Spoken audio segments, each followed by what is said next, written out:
सियावर रामचंद्र की जय। राम कथा के रसिक तुम भक्त रासुमति धीर। आई सुवासन करिए प्रभु तेज पुंज कपिवीर। लखन सिया रामचंद्र की जय। कल का जो प्रसंग था उसमें बारात जनकपुर से वापस अयोध्यापुरी के लिए चल दी। बारात ने बीच बीच में निवास किया। जहां रात्रि हो जाती थी वहां बारात रुक जाती थी और फिर बारात जो है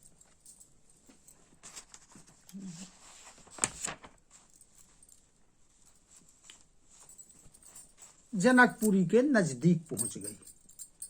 यहां कल कथा का समापन हुआ था। शुरू ही थी कथा कि दशरथ जी और जनक जी दोनों आपस में मिल रहे हैं।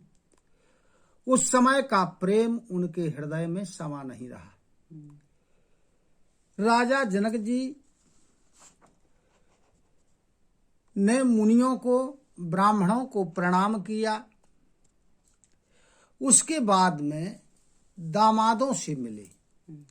सबसे पहले भगवान राम से मिले। राजा जनक जी ने अपने हाथ जोड़ करके और भगवान राम से बड़ी विनययुक्त वाणी में कहने लगे कि हे राम, मैं तुम्हारी कैसे प्रशंसा करूं, क्योंकि आप तो सर्वांतर्यामी, जिसके लिए योगी लोग बड़े योग करते हैं। आप व्यापक हैं, ब्रह्म हैं, अविनाशी हैं, अव्यक्त हैं, जिसको ना तो मन जान पाता है, ना वाणी जान पाती है, ना जो तर्क का विषय है, जिसकी महिमा वेदों ने नेति नेति करके गाई है। ऐसे भगवान आप मेरे नेत्रों के विषय बने। आपने सब प्रकार से मुझे बड़प्पन दिया है।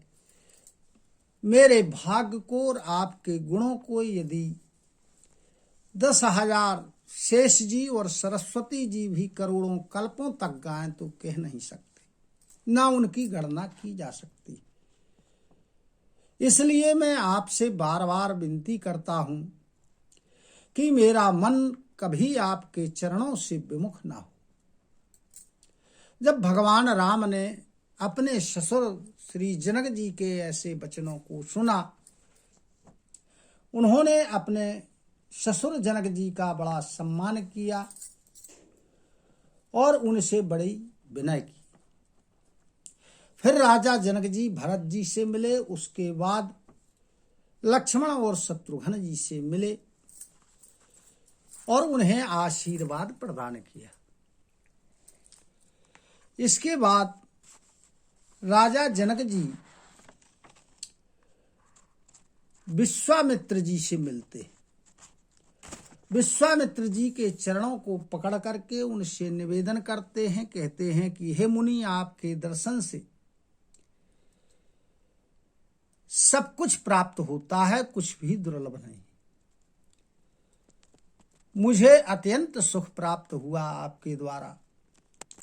इस प्रकार बार बार उनके चरणों में सिर नवाते, उनसे आशीर्वाद प्राप्त करते हैं।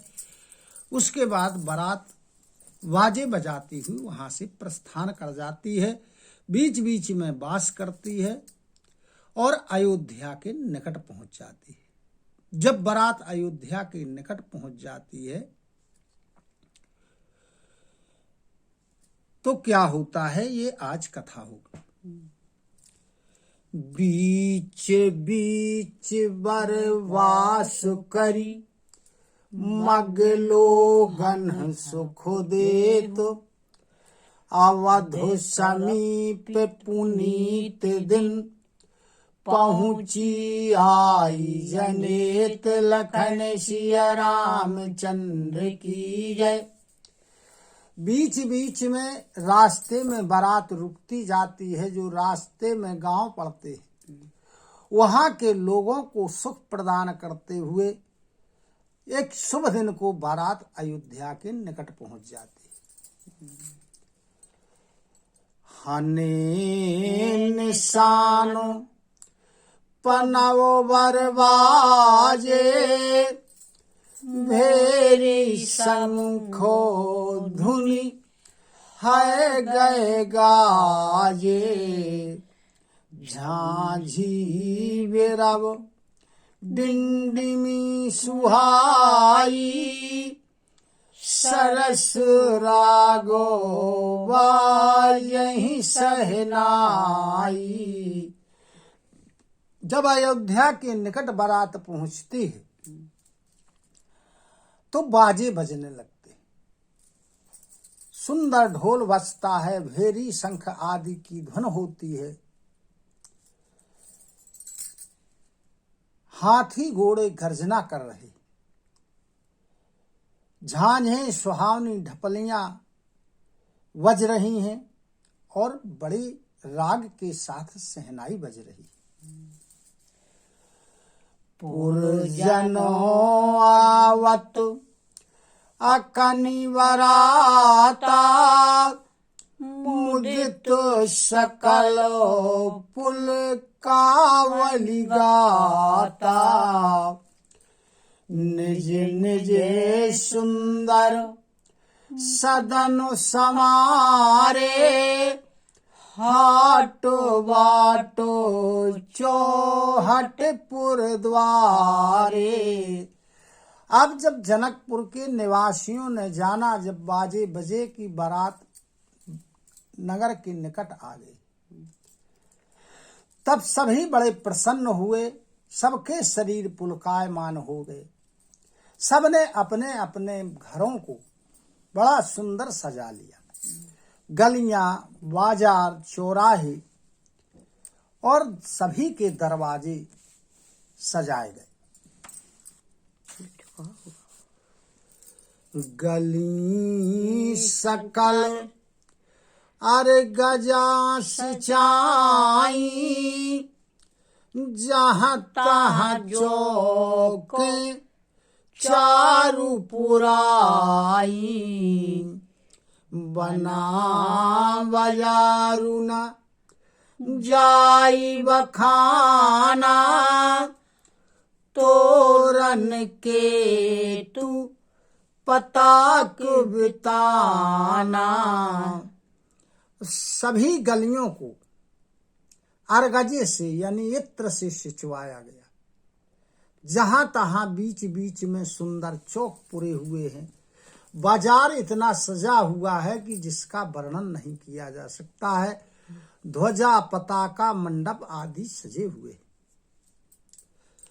सफलो पूग फल कदली रसाला, रोपे बकोल कदम्ब तमाला।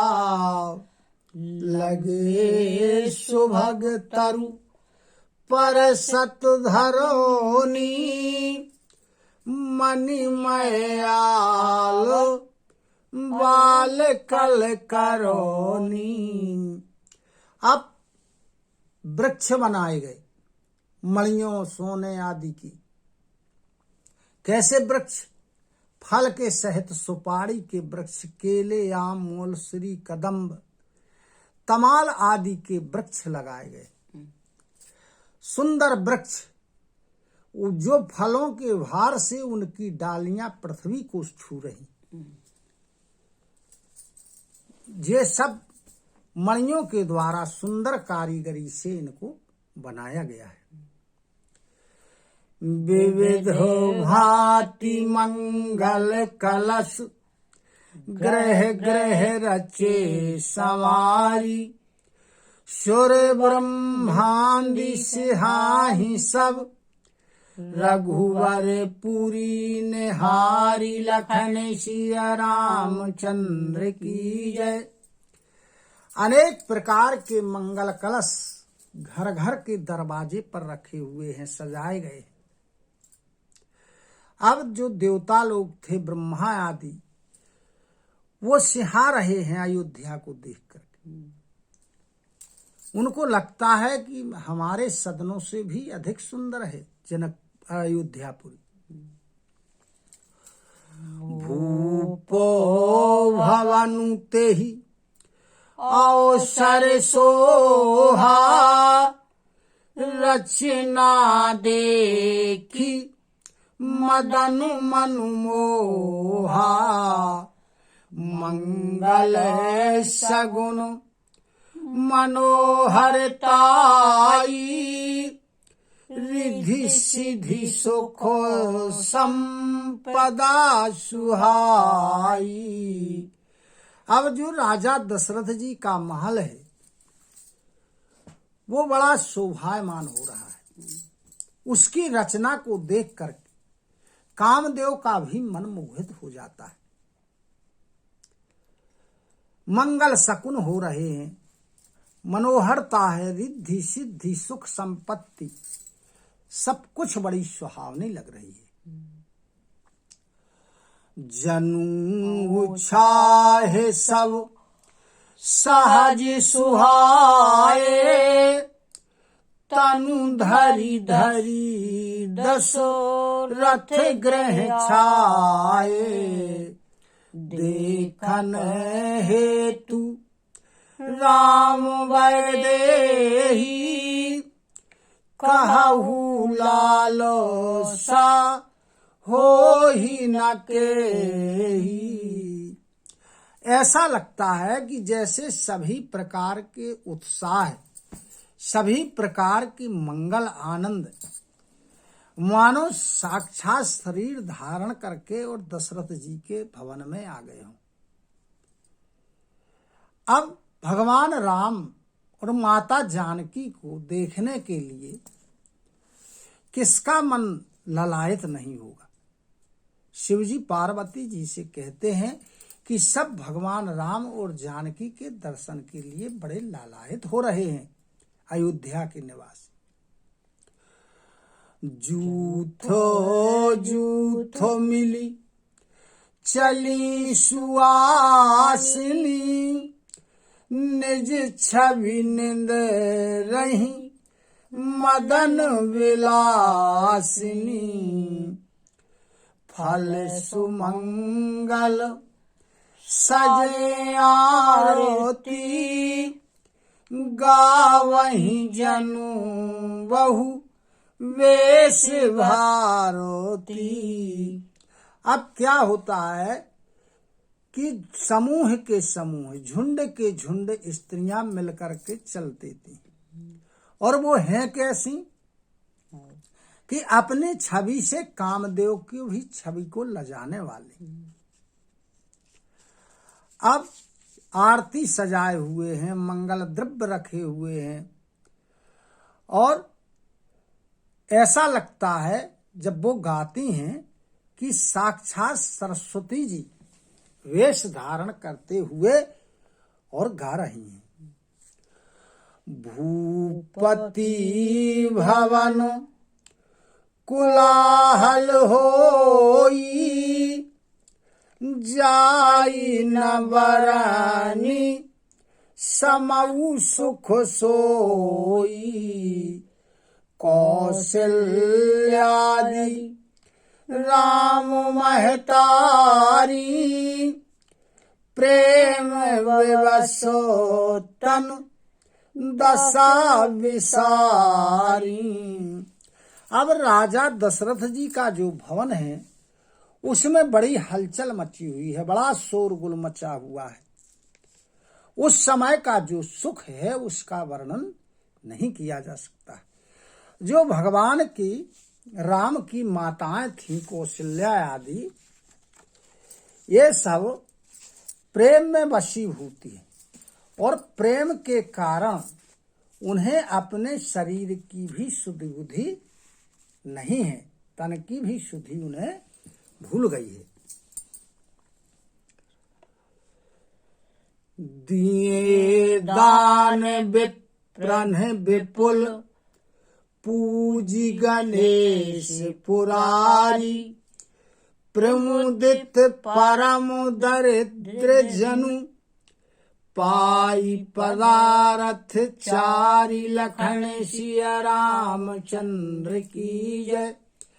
अब माताओं ने क्या किया कि ब्राह्मणों को अनेक प्रकार का दान दिया, गणेश जी का पूजन किया, और इस प्रकार से वो प्रसन्न है जिस प्रकार यदि किसी दरिद्र व्यक्ति को, गरीब व्यक्ति को चारों प्रकार के पदार्थ धर्म, अर्थ, काम और मोक्ष ये प्राप्त हो गए।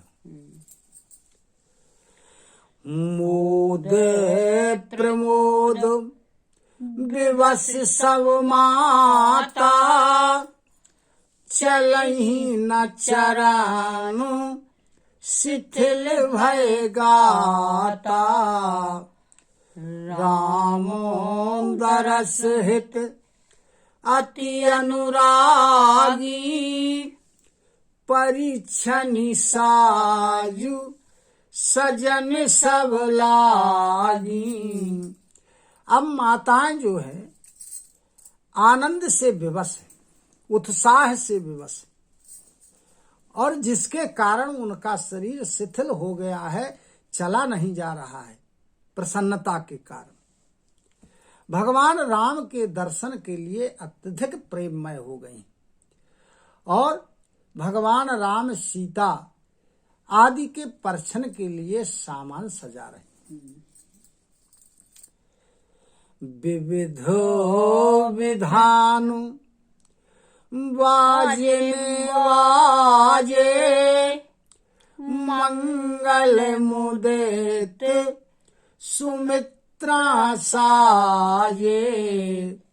हरदो दूब दधि पल्लव फूला, पान पूग फल मंगल मूला।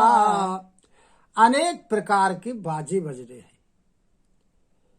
अब सुमित्रा जी ने बड़े प्रसन्न होकर मंगल का साज सजाया। उसमें सजाया रखा क्या क्या?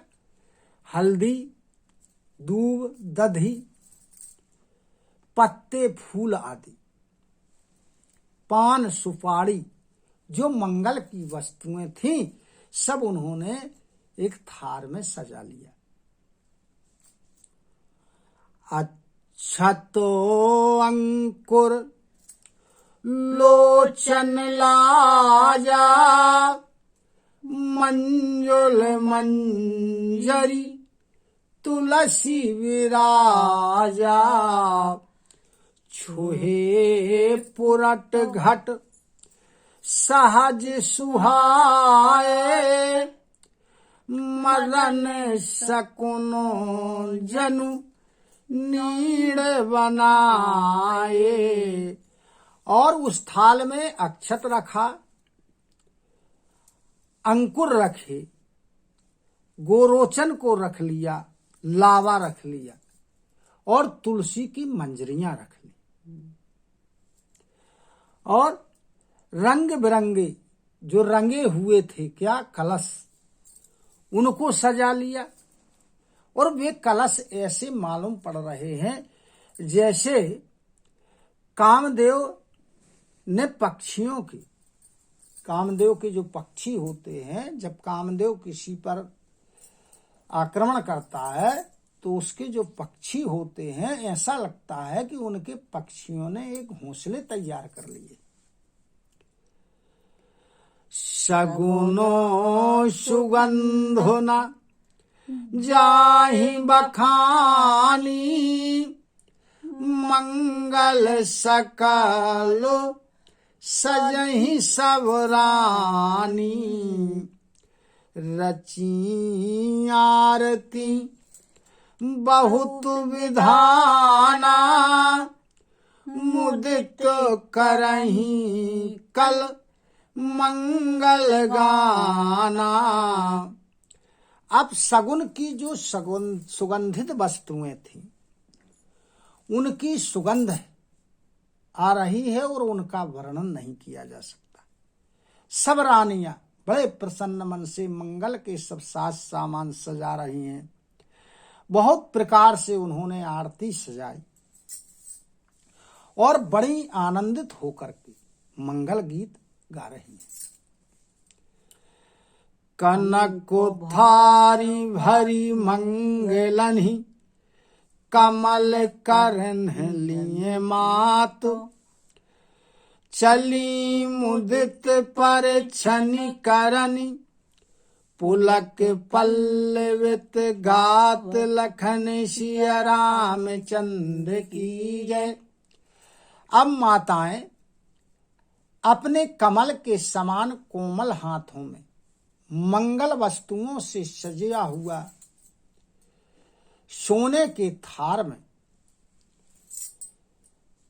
लेकर के सभी सामान और बड़े प्रसन्न मन से परछन करने के लिए चल देती है। बोलो सियावर रामचंद्र की जय।